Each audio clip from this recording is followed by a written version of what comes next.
The concept of fractionation has an upside and a downside to it. Used positively, could be used negatively. It's really context dependent. Fractionation on the positive side could be seen as developing the skill over time of going into certain states. So imagine you were working like a self-hypnosis type of protocol and you wanted to go into certain states again and again. Let's say it's a fighter is trying to get into a calm but determined state for his fight, her fight. Let's say it's somebody's doing a sales presentation and they want to go into an animated and convincing state in order to do what they're going to do. The more frequently you drop out of your normal state of consciousness into that altered state of consciousness, every time you do that, it's called fractionation. You're going back in and out of that state. That's the positive side of this. The negative, the risky side of this is what abusers do as well. You could also see it as a kind of practiced acclimatization, where over time you're trained to get acclimatized to that altered state, so that what used to be strange, what used to be something that you just would never accept, has now become the new normal. As the coronavirus pandemic brings life across the country to a grinding halt, Americans are facing a new normal. It is a new normal that we all have to get used to.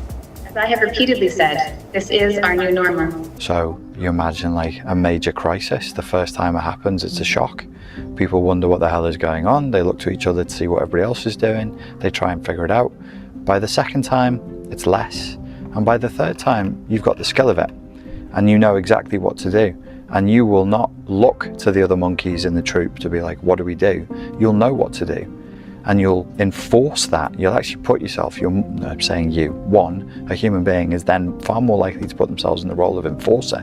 Not only are they not questioning it, they're now so unquestioning of it as an absolute given fact that they'll enforce that if anybody else questions it.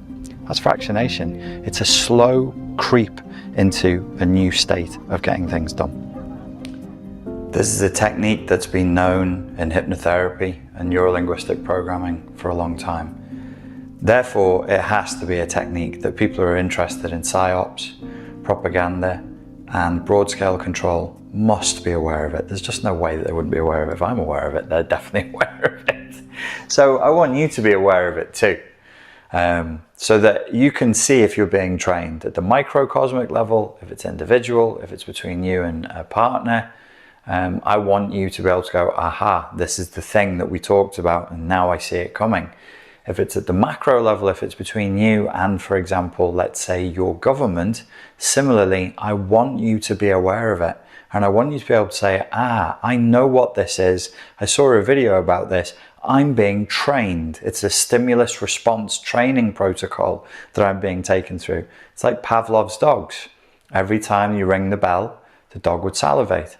So Pavlov, what he did, he took a group of dogs, and every time he gave them food, he rang a bell. Give food, ring bell. Give food, ring bell. Give food, ring bell. Give food, ring bell. Then you only have to ring the bell. There's no food there. The dog salivates. Why? Because the dog has a learned response. This bell signals, it's a symbol that it's time to eat. It's a signal that food is coming. So similarly, we don't want to be like Pavlov's dogs.